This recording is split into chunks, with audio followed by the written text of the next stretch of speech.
తెలంగాణ రాష్ట్ర వ్యాప్తంగా జరుగుతున్న ప్రతి అంశాన్ని కూడా ఎప్పటికప్పుడు మీకు అందించే ప్రయత్నం అయితే చేస్తా. వాస్తవానికి తెలంగాణ రాష్ట్ర రాజకీయాలలో జరుగుతున్న అసలు సిసలైన అంశాలేంటో కూడా చూసే ప్రయత్నం అయితే చేద్దాం. మొత్తానికి తెలంగాణ రాష్ట్ర వ్యాప్తంగా జరుగుతున్న కొన్ని అంశాలను పూర్తి స్థాయిలో కూడా చూసే ప్రయత్నం అయితే చేద్దాం. అసలు ఏం జరుగుతుంది, ఈ తెలంగాణ రాష్ట్రంలో జరుగుతున్న వాస్తవ పరిస్థితులు ఏంటి అనేది చెప్పే ప్రయత్నం అయితే చేస్తా. నేను ఒక మాట చాలా క్లియర్గా చెప్తున్నా. వైఆర్టీవీ తెలుగు న్యూస్ ఛానల్ ఇప్పటి వరకు ఎవరైనా సబ్స్క్రైబ్ చేసుకోకపోతే ఖచ్చితంగా కూడా సబ్స్క్రైబ్ చేసుకోండి. ఎందుకంటే తెలంగాణ రాష్ట్ర రాజకీయాలలో అసలు సిసలైన వేడి వాతావరణాన్ని సృష్టించే నిజాలను నిర్భయంగా కూడా బయట చెప్పే ప్రయత్నం అయితే మనం ఒక్కరం మాత్రమే చేస్తున్నాం. అన్నీ కూడా ఆల్మోస్ట్ తెలంగాణ రాష్ట్ర వ్యాప్తంగా కూడా ఏ విధంగా ఉంది జర్నలిజం అనేది మీకు కూడా తెలిసిన పరిస్థితే. రైట్, ఇక మీకు ప్రధానమైన అంశం ఒకటి చెప్పొచ్చు. ఇప్పుడు ప్రస్తుతానికి సంబంధించి కేసీఆర్ కల్వకుంట్ల చంద్రశేఖరరావు రూటు మార్చారంటే అవుననే సమాధానం చాలా క్లియర్గా కూడా కనిపిస్తుంది. ఎందుకంటే కేసీఆర్ రూటు మార్చడానికి గల ప్రధాన కారణం ఏంటి అనేది కూడా ఒకసారి దీనిపై మీ అభిప్రాయాన్ని మీరే వ్యక్తం చేయండి. కేసీఆర్ తెలంగాణ రాష్ట్రం ఏర్పాటు నుంచి అంటే 2001 నుండి 2014 వరకు పూర్తి స్థాయిలో పోరాటం చేయడం, 2014లో తెలంగాణ రాష్ట్రాన్ని సాధించిన తర్వాత కేసీఆర్ పూర్తిగా కూడా ప్రజలకు దూరమయ్యారనే వాదన తెలంగాణ రాష్ట్ర రాజకీయాలలో తెలంగాణ వ్యాప్తంగా కూడా ఒక ప్రకటన ఏదైతే ఉందో భారీగా సర్క్యులర్ అయిన పరిస్థితి చూసాం. అయితే కేసీఆర్ ప్రజలకు దూరమైంది, కానీ ప్రజలతో మమేకమైపోతున్న కేసీఆర్ను చూసి ఇప్పుడు ఆశ్చర్యాన్ని వ్యక్తం చేస్తున్నారు.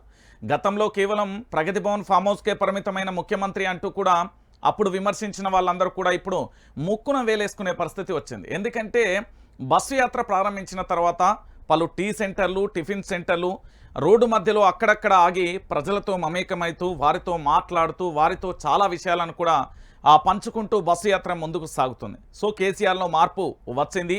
తెలంగాణ ఉద్యమంలో చూసిన కేసీఆర్ని మేము మళ్ళీ చూస్తున్నామంటూ కూడా యావత్తు తెలంగాణ సమాజం కూడా చెప్తున్న పరిస్థితి కనబడింది. దీనిపై మీ అభిప్రాయాన్ని కూడా కామెంట్ రూపంలో వ్యక్తం చేయండి. ఒకసారి మరొక అంశం ఏంటంటే, ఇప్పటి వరకు మీరు చాలా రాజకీయ పార్టీలను చూస్తారు. కాంగ్రెస్ పార్టీ, భారతీయ జనతా పార్టీ, వామపక్ష పార్టీలు, నిన్న మొన్న కొత్తగా కూడా కాకిపిల్ల పుట్టుకొచ్చిన పార్టీలన్నింటినీ కూడా చూసాం. ఇప్పుడు నేనేమంటున్నానంటే భారత రాష్ట్ర సమితి, అంతకుముందున్న టీఆర్ఎస్ పేరు మీద తెలంగాణ రాష్ట్ర సమితి పేరుతో అనేక మంది కూడా సేమ్ పేరుతో కూడా రిజిస్ట్రేషన్ చేయించుకోవడంతో పూర్తి స్థాయిలో కూడా ఇక భారత రాష్ట్ర సమితిగానే ఉంటుంది అంటూ కరాఖండిగా క్లియర్గా కూడా కేసీఆర్ క్లారిటీ ఇచ్చారు. అయితే భారత రాష్ట్ర సమితి ఇప్పటి వరకు మీరు భారతీయ జనతా పార్టీని తీసుకుంటే వాళ్ళ నినాదం జై శ్రీరామ్ అయినా ఉండొచ్చు, లేకపోతే ఇంకేదైనా నినాదం ఉంటుంది. ఇక కాంగ్రెస్ పరిస్థితి అయితే గాంధీజీ తప్ప మరో నినాదం లేని పరిస్థితి. జై సోనియమ్మ, లేకపోతే ఇందిరాగాంధీ, రాజీవ్ గాంధీ. ఇక అప్పటి పరిపాలన ఎట్లున్నది, ఏం కథ అనేది కూడా మనం చూసిన పరిస్థితి కనబడుతుంది. కానీ ఒక పార్టీ కేవలం తెలంగాణ ఉనికి కోసం, తెలంగాణ ప్రాంత అవసరాల కోసం, ఈ ప్రాంత గుర్తింపు కోసం పనిచేస్తున్న పార్టీ ఏదైనా ఉంది అంటే బీఆర్ఎస్ పార్టీ.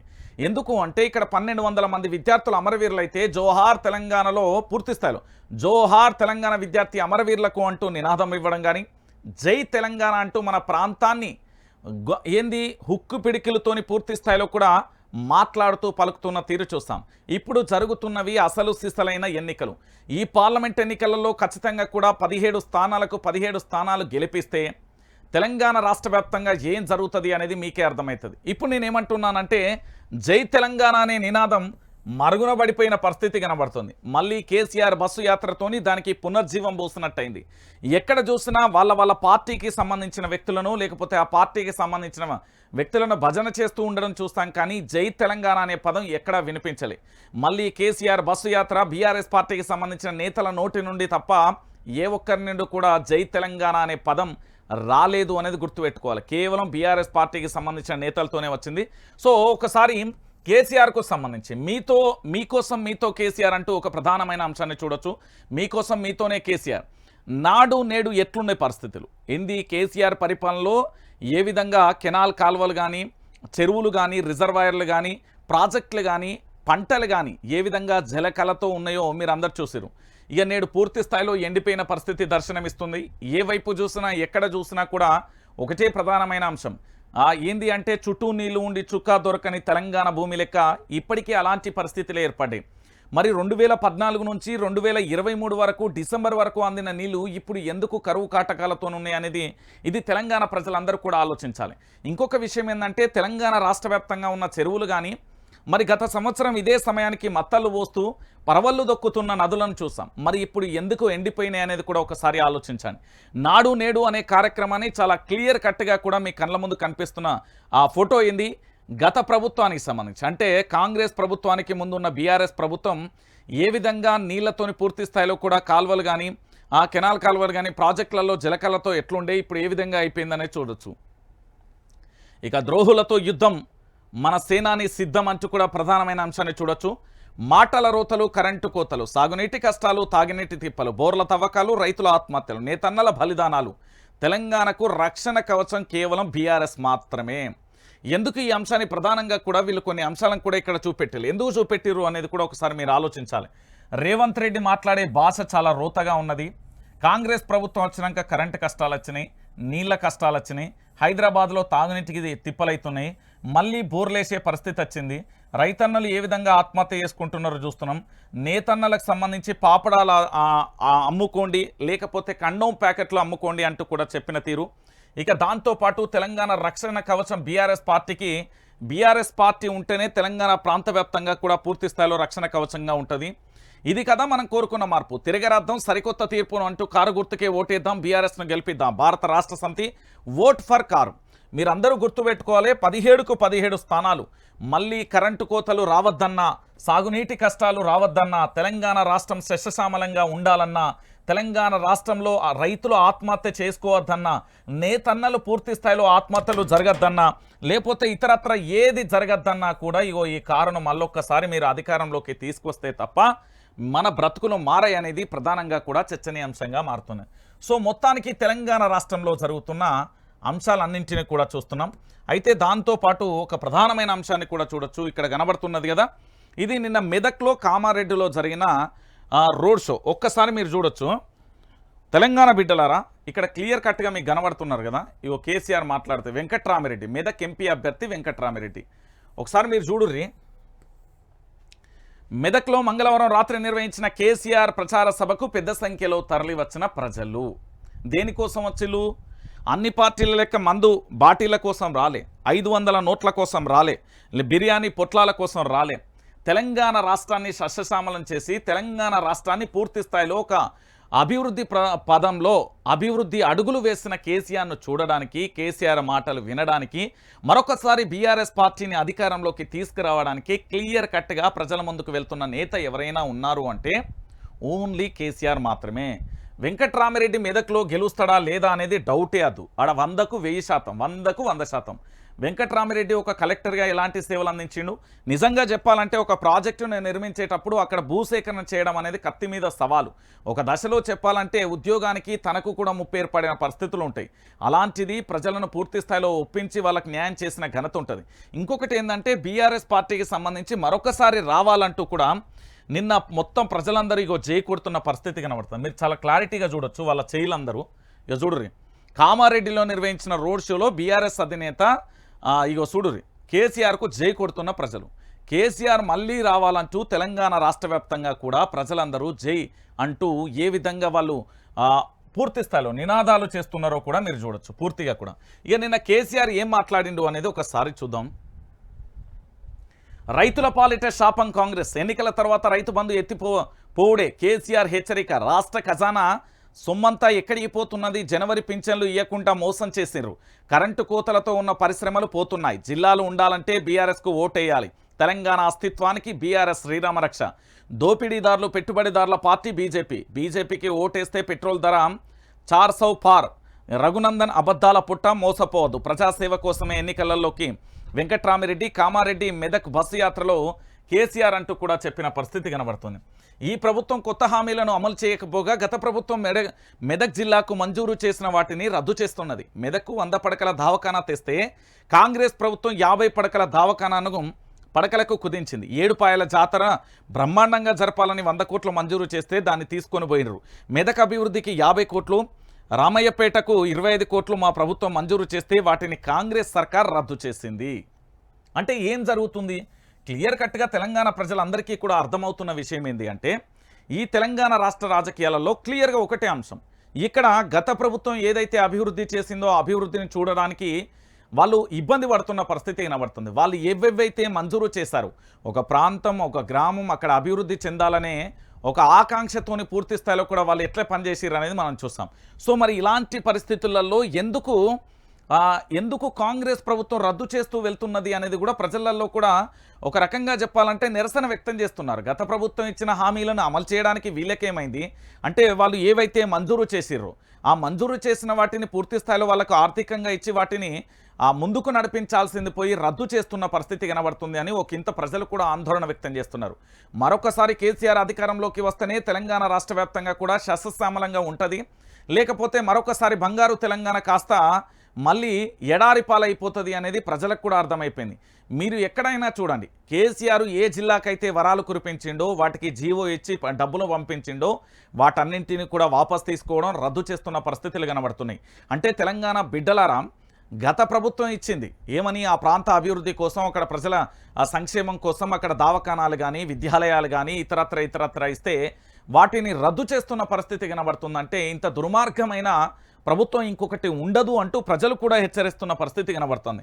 ఇక దాంతోపాటు ఏంది అంటే తెలంగాణ రాష్ట్ర వ్యాప్తంగా కూడా రైతు బంధు పూర్తి స్థాయిలో ఒకసారి చూడుర్రి, రైతు బంధు ఆపిందే రేవంత్ రెడ్డి అంటూ కూడా చెప్పొచ్చు. ఎందుకు అంటే ఎన్నికల కూడా ఉండగా హడావిడి చేశారు, మళ్ళీ వాళ్ళే ఆపించి రాజకీయాలు చేస్తున్నారు. కాంగ్రెస్ రాగానే కరెంటు నీళ్లు ఎందుకు మాయమైనాయి, కామారెడ్డులకు 30 లక్షలు వచ్చినాయా, జైరాబాదులో కేసీఆర్ రోడ్ షో అంటూ కూడా చెప్పిన పరిస్థితి కనబడుతుంది. ఒకసారి ఇక్కడ క్లియర్ కట్గా చూడొచ్చు. రాష్ట్రంలో రైతు బంధు ఆపిందే కాంగ్రెస్ పార్టీ అని రాష్ట్ర ముఖ్యమంత్రి రేవంత్ రెడ్డి అని బీఆర్ఎస్ చీఫ్ ఆరోపించారు. ఏంటంటే రైతు బంధు ఆపించిందే కాంగ్రెస్ పార్టీ అని రేవంత్ రెడ్డి మొత్తం ఆపించి అప్పుడు ఇబ్బంది వెచ్చిండు అనేది ప్రధానంగా చెప్పిండు. నరేంద్ర మోడీ మళ్ళీ ప్రధాని అయితే దేశంలో పెట్రోలు రేట్లు 400 పెరుగుతాయి. జహీరాబాద్ లోక్సభ పరిధిలో కామారెడ్డి అసెంబ్లీ నియోజకవర్గంలో ఆయన రోడ్ షో చేశారు. తాము ఉన్నప్పుడు కరెంటు తిప్పలు లేకుండా చూసామని, కాంగ్రెస్ వచ్చాక రైతు బంధు పోయిందని, రుణమాఫీ చేయలేదని అన్నారు. ఆయన ఏమన్నారంటే, ఇచ్చిన కరెంటు పోయింది, మంచి నీళ్లు పోయినాయి, రైతు బంధు పోతుంది, రైతు బీమా కూడా ఉంటుందో పోతుందో కూడా తెలియదు, నిరుద్యోగులకు 4000 నిరుద్యోగ భృతి అన్నారు, యువ వికాసం అనే 5 లక్షల బ్యాంకు కార్డు ఇస్తామని అన్నారు. ఏ విద్యార్థికైనా ఇచ్చారా? ఇవన్నీ ఇవ్వకపోతే ఇవ్వకపోయారు. మన గవర్నమెంట్ ఉన్నప్పుడు ఇచ్చిన ఫీజు రియంబర్స్మెంట్ ఇవ్వట్లే. సోషల్ వెల్ఫేర్ హాస్టళ్లలో 1100 పెట్టినాం, వాటిని జూనియర్ కాలేజీలకు చేసినాం, అక్కడ పిల్లలకు అన్నం కూడా సరిగ్గా పెడతలేరు. 125 స్కూళ్లలో కలుషిత ఆహారం తిని విద్యార్థులు ఆసుపత్రి పాలవుతున్నారంటూ కూడా కేసీఆర్ నిన్న చెప్పిండు. అసలు రాష్ట్రంలో ఎందుకు జరుగుతున్నది, రాష్ట్రం 5 నెలలలో ఎందుకు ఆగమ అవుతున్నది, కేసీఆర్ కటికేస్తే పూర్తి స్థాయిలో ఇవాళ బంద్ చేసిన పరిస్థితి కనబడుతుంది. అంటే తెలంగాణ బిడ్డలందరూ కూడా ఆలోచించాలి. నేనేమంటున్నానంటే, కల్వకుంట్ల చంద్రశేఖరరావు అంటే బీఆర్ఎస్ ప్రభుత్వం ఉన్నప్పుడు ఎట్లుండే, బీఆర్ఎస్ పార్టీకి సంబంధించి ఎంత గణనీయమైన అభివృద్ధి చేసింది, నిరంతరాయంగా 24 గంటల కరెంటు, దానితో పాటు పంటకు సాగుకు కావాల్సిన నీరు అందించడం, ఆ పంటకు పెట్టుబడి అందించడం, పండిన పంటను కొనుగోలు కేంద్రాలలో కొనుగోలు చేయడం, రైతులకు ఎంతో సంతోషకరమైన పరిస్థితి అప్పటి వాతావరణం ఉండే. ఇప్పుడు అది రివర్స్ అయిపోయిన పరిస్థితి కనబడింది. మళ్ళొక్కసారి రైతులు ఇదే విధంగా ఉంటారా, ఇట్లనే కన్నీళ్లతోనే ఉంటారా అంటే ఇక అది వాళ్ళ విజ్ఞతకే. మార్పు అయితే వచ్చింది ప్రజలలో. ఇక కేసీఆర్ మళ్ళీ రావాలి, బీఆర్ఎస్ పార్టీని అధికారంలో తీసుకురావాలి, 17 స్థానాలకు 17 స్థానాలను గెలిపించుకోవాలి.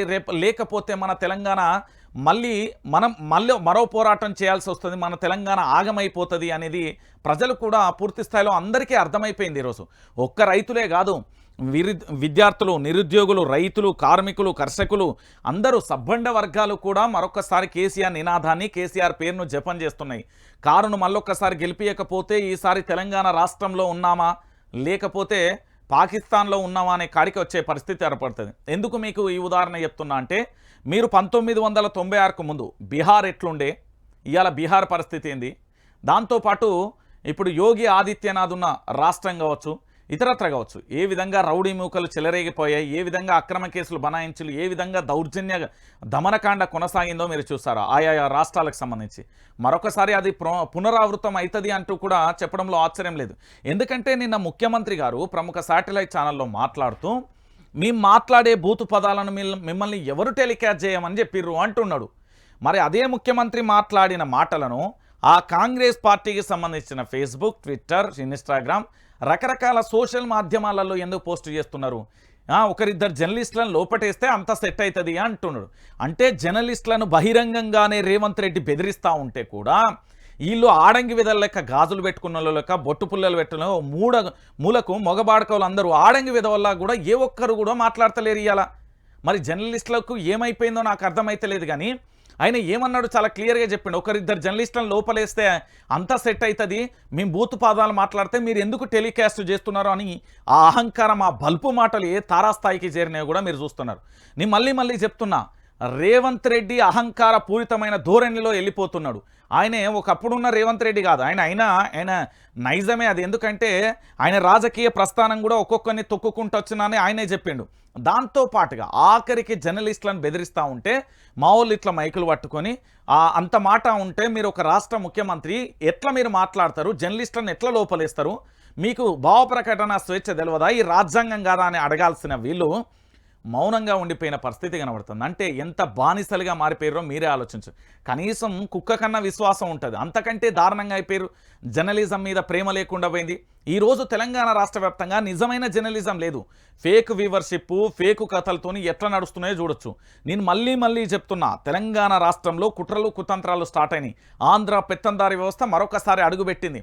తెలంగాణ రాష్ట్ర రాజకీయాలను తమ చేతిలోకి, తమ ఆధీనంలోకి తీసుకోవడానికి ప్రయత్నాలు షురూ చేసింది. ఇక్కడే మేము హైదరాబాద్లో పుట్టినాం, ఇక్కడనే పెరిగినాం, ఇక్కడే రాజకీయాలు చేసినా అని కొంతమంది రాజకీయ నాయకులు కూడా అరంగేట్రం రాజకీయాలలో చేయబోతున్నారు ఆంధ్ర పెత్తందారి వ్యవస్థ. నేను మళ్ళీ చెప్తున్నా, ఒక రాష్ట్ర ముఖ్యమంత్రి బెదిరిస్తూ ఉంటే కనీసం దానికి ఆపే పరిస్థితి కూడా లేదు, అడ్డు అదుపు కూడా చెప్పలేదు. ఇక ఇంతకంటే నీచమైన దారుణమైన పరిస్థితి ఇంకెక్కడైనా ఉంటుందా తెలంగాణ బిడ్డలారా? మీరే ఆలోచించండి. ఒక రాష్ట్ర ముఖ్యమంత్రి ఒకరిద్దరు జర్నలిస్టులను లోపటేస్తే లోపలకు తొక్కితే అంత సెట్ అయిపోతుంది అంటాడు. మరి ఆయన ఏం భాష మాట్లాడుతుండో, ఆయన మాట్లాడే పదాలేంటి, అసలు ఈ తెలంగాణలో ఏం జరుగుతున్నది ఒక్కసారి మీరే ఆలోచించరు. మీకు ఇంకా ప్రధానంగా కూడా చెప్పాలంటే రేపు భవిష్యత్తులో తెలంగాణ తల్లి విగ్రహాన్ని కూడా రూపురేఖలు మార్చి తెలంగాణ రాష్ట్ర వ్యాప్తంగా వాళ్ళు చేస్తారు. మీరు చూడుర్రి, నేను చెప్తున్నా కదా, ఇదే జరుగుతుంది. ఇక మరో అంశం, కిషన్ రెడ్డి హఠావో, సికింద్రాబాద్ బచావో, బీజేపీలను ఓడించింది బీఆర్ఎస్ఏ, తెలంగాణకు గులాబీ జెండానే శ్రీరామరక్ష, అంబర్పేట ప్రచారంలో కేటీఆర్ అంటూ కూడా చెప్పిన పరిస్థితి. నేనేమంటున్నానంటే తెలంగాణ బిడ్డలారా, ప్రధానంగా కూడా ఒక అంశాన్ని చూడొచ్చు. ఏమని? ఈ తెలంగాణ రాష్ట్ర వ్యాప్తంగా జరుగుతున్న ప్రధానమైన అంశాలలో భారతీయ జనతా పార్టీ, కాంగ్రెస్ పార్టీ, ఈ రెండు పార్టీలను తెలంగాణలో పూర్తి స్థాయిలో కూడా పార్లమెంట్ ఎన్నికలలో పత్తకు కూడా కనబడకుండా చేస్తేనే మన బతుకులు, మనం ఐసీయూ నుండి బయటకు వచ్చి ఒక వార్డు నుంచి మళ్ళీ డిశ్చార్జ్ అయ్యి హాయిగా బతుకుతాం. లేకపోతే ఒకడేమో ప్రైవేటీకరణ చేస్తారు, ఇంకోడేమో అసలు గాంధీ కుటుంబానికి నిన్న మాట్లాడుతూ ఉండే మిత్రుడు పాపం ఆవేశంగా మాట్లాడుతాడు. ఏంది గాంధీ ఏం చేసిళ్ళు, రాహుల్ గాంధీ ఏం చేసిళ్ళు, ప్రియాంక గాంధీ, అసలు గాంధీ వంశం ఎక్కడి నుండి వచ్చింది, రాహుల్ గాంధీ ఎవరు, ప్రియాంక గాంధీ ఎవరు, రాజీవ్ గాంధీ ఎవరు, సోనియా గాంధీ ఎవరు, ఒక వాళ్ళ వంశం ఏంది, ఏం మాట్లాడుతున్నారు, ఏం జరుగుతున్నది తెలంగాణలో? ఢిల్లీ పెత్తందారి వ్యవస్థ మా తెలంగాణలో ఎందుకు భయ్? భారతదేశాన్ని బ్రిటిష్ వాళ్ళు పరిపాలిస్తున్నా కూడా మనది ప్రత్యేక సంస్థానం, నిజాం ప్రభు కింద మన తెలంగాణ పరిపాలన చేయబడింది. మనం ఎవరి కింద బానిసలు కాదు. రజాకార్లు కానీ, అప్పుడు జరిగిన చాకలి ఐలమ్మ కానీ, కొమరం భీం కానీ ఎంతమంది తిరుగుబాటు చేసి ఎంత ఘోరంగా బతుకమ్మ పాట ఎందుకు వచ్చింది, అసలు బతుకమ్మ సెలబ్రేషన్స్ ఎందుకు వచ్చినాయి మనందరికీ తెలియవా? ఆనాడు జరిగిన సంఘటనలు కదా. ఈరోజు నేనేం చెప్తున్నా అంటే మళ్ళీ అలాంటి సంఘటనలను పునరావృతం చేసుకోవాలి. బషీర్బాగ్లో కరెంటు కోసం జరిగిన కాల్పులను మేము మళ్ళీ అనుభవించాలనుకుంటున్నామంటే ఇక మీ కర్మ, నేనేం చేయలేను. తెలంగాణ రాష్ట్ర వ్యాప్తంగా కూడా రంజిత్ ప్రశ్నిస్తూ ఉంటే అమ్ముడు వేయండన్నా, లేకపోతే బానిసలా మారిపోయిండు, బీఆర్ఎస్ కండువేసుకున్నాడు, లేకపోతే ఇంకోటి. నేను ఈరోజు మాట్లాడబట్టే ఇప్పుడు రైతుల ఖాతాలలో టింగు అంటూ రైతు బంధు ఎందుకు వస్తుంది అనుకుంటున్నారు? నేను మాట్లాడిన వీళ్ళ అధినేత ఎవరైతే కేసీఆర్ ఉన్నాడో, ప్రజల్లోకి వచ్చిన తర్వాత మనం విపక్షాన్ని స్ట్రాంగ్ చేస్తే, విపక్షం అనేది ఎంత పటిష్టంగా ఉంటే అధికార పక్షం అంత ఉచ్చబోసుకుంటుంది. తెలంగాణ భాషలోనే చెప్తున్నాను నేను. ఎందుకు అంటే అరే వీళ్ళు పోయి ఎప్పుడు ఏ ధర్నా చేస్తారో, ఏమవుతుందో, ఏ హడావిడి అవుతుందో అని భయంతో ఉంటుంది. కానీ ప్రభుత్వానికి భయం ఎక్కడిది? అహంకారపూరితమైన బలుపుతో ఉన్నది. ఈరోజు బలుపు మదమెక్కిన ఏది ఎట్లుంటారో గుర్రాలలో, లేకపోతే ఇతరత్ర అంటారు కదా, మదమెక్కిన గాడిద ఎట్లుంటారో గట్ల అయిపోయింది. ఇలా దారుణం, ఇది దారుణమైన వ్యవస్థ. ఇది ఇంతకంటే సిగ్గుచేటు ఇంకోటి ఉండదండి తెలంగాణ ప్రజలారా. నేను చెప్తున్నా కదా, ఈ తెలంగాణ రాష్ట్ర వ్యాప్తంగా జరుగుతున్న ప్రధానమైన అంశం ఇక చూడుర్రి. ఒకసారి గిది చూడుర్రి, తర్వాత మీకు ఇంకా వేరే విషయాలు చూపెడతా. ఒకసారి గిడ చూడుర్రి. కోతలు లేకుండా కరెంట్ ఇస్తున్నాం. రాష్ట్రం అంతటా నిరంతరాయంగా విద్యుత్ పెరిగిన డిమాండ్కు తగినట్లుగా సరఫరా. సీఎంను భయపెట్టాలని బీజేపీ చూస్తున్న సెక్యులర్ పదాన్ని తొలగించేందుకు కుట్ర. కులగణన ఆధారంగానే ఆస్తులం. ఉప ముఖ్యమంత్రి బట్టి విక్రమార్క నిన్న చెప్పింది. నిన్న కరీంనగర్ జిల్లా తిమ్మాపూర్లో ఏంది ఎగ్జామ్ రాసి బయటకు వస్తున్నారు. ఏంటి ఒక్కసారి చూడుర్రి. నల్గొండ, కరీంనగర్, వరంగల్ జిల్లాలో పలు కేంద్రాలలో 50 నిమిషాల దాకా ఆలస్యమైంది. ఎందుకు? జనరేటర్లతోని ఎగ్జామ్ నిర్వహించిన సిబ్బంది, విద్యార్థుల అవస్థలు, తల్లిదండ్రుల ధర్నా, అదనపు సమయం కేటాయించిన అధికారులు అంటూ కూడా చెప్పిన పరిస్థితి. అంటే ఇంజనీరింగ్ కానీ, అగ్రికల్చర్ కానీ, ఫార్మసీ పరీక్షలకు సంబంధించి గందరగోళంగా మారిపోయింది. ఇక చూడుర్రి, నిరంతరాయంగా కరెంట్ ఇస్తున్నామన్న చూడుర్రి, కరెంటు పోయి ఎగ్జామ్ రాసి వీళ్ళు బయటకు వస్తున్నారు. నిన్న కరెంటు కట్ అయిపోయింది. 50 నిమిషాల పాటు పలు కేంద్రాలలో చాలా ఇబ్బందికరమైన పరిస్థితులు ఎదుర్కొన్నారు విద్యార్థులు. వాళ్ళు ఎదుర్కొన్న తీరు చాలా బాధాకరమైన విషయం. వాళ్ళు పరీక్షలు రాయాలన్నా ఆ చెమట పోతతోనే ఆ చీకట్లు ఎట్లుండాలి ఒకసారి మీరే ఆలోచించాలి. ఇంకోటి మళ్ళా పూర్తి స్థాయిలో వర్షం రాకతోని పరీక్షా కేంద్రాలకు సంబంధించి ఎక్కడికెక్కడ కరెంటు సప్లై ఆగిపోయిన పరిస్థితి కనబడింది. మరి ఇంత దారుణమైన పరిస్థితిని మనం ఎప్పుడైనా చూస్తామా? ఎందుకు ఇంత ఘోరంగా అవుతున్నది అనేది ఒకసారి మీరు కూడా ఆలోచించుర్రు తెలంగాణ బిడ్డలారా. ఇక చూడ్రి, మనం కాడి పారేస్తున్నామా? కాంగ్రెస్ అంతర్మదనం. ఎన్నికల బరిలలో వెనుకబడిపోయిన సర్వేలు ఆశాజనకంగా కనిపిస్తలేవు. అధికారంలో ఉండి ఎందుకు ఈ పరిస్థితి? ఎందుకు సీరియస్గా తీసుకోవట్లేదు? రాష్ట్ర నేతలకు కేసీ వేణుగోపాల్ చివాట్లు. రాజనరసింహ కోమటిరెడ్డిపై ఆగ్రహం అంటూ కూడా చెప్పిన పరిస్థితి కనబడుతుంది. ఒకసారి ఇనుర్రి, ఈయన ఎక్కడ ఆయన మన రాష్ట్రానికి సంబంధించిన వ్యక్తి కాదు. ఎక్కడోడో పరాయోడు వచ్చి మనోళ్ళని తిడతాను. ఇక మనోళ్ళు సిగ్గుశరం లేకుండా సావజొచ్చినట్టుగా వాడెవడో తిడతా అంటే వీళ్ళు పడుతున్న పరిస్థితి కనబడుతుంది. మన ప్రాంతం వాడు ఏదైనా తప్పు చేస్తే మన ప్రాంతంలోనే పాత్ర పెడదామని తెలంగాణ ఉద్యమంలో ఒక నినాదం ఉంది. పరాయి ప్రాంతం వాడు తప్పు చేస్తే పొలిమేర దాటిదాకా తన్ని తరిమి కొడతామని ఉంది. మరి కాంగ్రెస్ పార్టీకి సంబంధించి కేసీ వేణుగోపాల్ అట శివాట్లు తిట్టిండట. ఎవరి మీద? రాజనరసింహను, కోమటిరెడ్డిని ఆగ్రహం వ్యక్తం చేసిండట. వాడెవడు తిట్టడానికి మనం ఎందుకు వాడాలి? ఏంది కథ? ఏం పార్టీ మీది? ఏం లక్షణం? ఇప్పుడు కాంగ్రెస్ పార్టీ స్థానం ఎంత అనుకుంటున్నారు? కాంగ్రెస్ పార్టీ ఒకప్పుడు ఏంది అధికారంలో ఉన్న పార్టీ ఎప్పుడైనా నెంబర్ 1 ఉండాలి. కానీ ఈరోజు ఈ స్థానం కాస్త 3వ స్థానానికి పడిపోయిన పరిస్థితి కనబడుతుంది. అయిపోయింది కాంగ్రెస్ పరిస్థితి.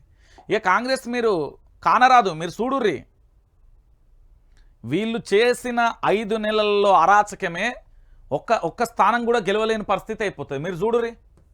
ఇగో మేము బూతులు మాట్లాడతాం, మీరు ప్రసారం చేయదు. నేను ఇంతసేపు చెప్పలే, మీడియాకు సామాజిక బాధ్యత లేదా? మా మాటలను టీవీ ఛానళ్లలో చూపించే వారిని జైల్లో పెట్టాలి. అసలు మాట్లాడేటోని జైల్లో పెడితే లొల్లుడుతుంది కదా. ఒకరినిద్దరిని లోపలేస్తేనే దారికి వస్తారు. చంద్రబాబు నా గురువు అంటే ఏంది బుడ్డి మీద అదంతా బుడ్డి రాసిర్రు కానీ. ఇక చూడరు తెలంగాణ బిడ్డలారా, ఇంత దారుణంగా ఒక రాష్ట్ర ముఖ్యమంత్రి అండి. మీకు చూడండి, ఇప్పుడు ఇది రంజిత్ మాట్లాడితే ఇగో ఈయన ఎంత డైరెక్ట్గా అంటున్నాడు. ఒకరిని ఇద్దరిని లోపలేస్తే దారికి వస్తారు. ఏం చేస్తాడు? జైల్లో వేస్తాడు. చంపేస్తారా? రౌడీయిజం చేస్తారా? ఒక రాష్ట్ర ముఖ్యమంత్రి మాట్లాడాల్సిన భాష అండి ఇది? ఒక రాష్ట్ర ముఖ్యమంత్రి చెప్పే మాటలా అండి? తెలంగాణ ప్రజలారా, 4 కోట్ల మంది ఉన్నాం. గిదా మీరు ఆలోచించే తీరు. అనా మాట్లాడద్దు అంటే ఇక చూడు ఏం చేస్తాడటేనే. మేము బూతులు మాట్లాడతాం, పచ్చి బూతులు మాట్లాడతాం, మీరు ప్రసారం చేయదు. మరి అసలు మాట్లాడేటోడనే లేకుండా చేస్తే అయిపోతుంది కదా. మనం ప్రసారం చేసుడు ఎందుకు? ఈ మాటలు ఎందుకు? మనం జైళ్ళలో పోడేందు? మనం ఏ తప్పు చేసినాం? మనం ఏమైనా ఉగ్రవాదులమా? ఈ రాజ్యాన్ని మనం ఏమైనా చేసినామా? ఒకసారి ఆలోచించాలి తెలంగాణ బిడ్డలారా. ఈ నీచుడు మాట్లాడే మాటలు ఇవి. మేము బూతులు మాట్లాడతామని ఒక రాష్ట్ర ముఖ్యమంత్రి అంటారా? ముఖ్యమంత్రి పీఠానికి మనం ఎంత గౌరవిస్తాం?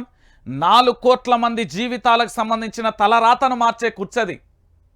ఆ కుర్చీలో కూర్చున్న మనిషి ఎంత అహంకారంతో మాట్లాడుతున్నాడని, ఎంత బలుపు మాటలండి ఇవి. తెలంగాణ బిడ్డలారా ఒకసారి ఆలోచించండి. ఒకరిద్దరిని జైల్లో లోపలేస్తే దారికి వస్తారు. లోపలేస్తే ఏమవుతారో తెలుసా? గర్జించే సింహాల లెక్క వేట మొదలు పెడతాడు. ఒకరిద్దరిని వేస్తావు కావచ్చు, లక్షలాదిగా తరలి వచ్చేవాడికి ఎక్కడేస్తావు? ఏ జైళ్ళు సరిపోతాయి నీకు? ఇది తెలంగాణ ఉద్యమం నుంచి వచ్చిన రాష్ట్రం. రేవంత్ రెడ్డి నీకు తెలియదేమో, ఉద్యమం తెలియదు కదా. తెలంగాణ రాష్ట్రం ఉద్యమంలో నీ చరిత్ర ఏంది అంటే గుండుస్తున్నా, నీకేం తెలియదు కాబట్టి చెప్తున్నామేమో. కానీ ఇక్కడ ఒక్కరికి ఏమన్నా అయితే లక్షలాదిగా తరలి వస్తారు. ఇది తెలంగాణ గడ్డ, తెలంగాణ అడ్డా, గుర్తుపెట్టుకోర్రి. ఇక బీజేపీపై డౌట్, మార్కెట్ డౌన్, దలార్ స్ట్రీట్లో డైలమా అంటూ కూడా చూడొచ్చు. మొత్తానికి మోదీ జడుపు మాటలు. మళ్ళీ 370 ఆర్టికల్ వస్తుంది.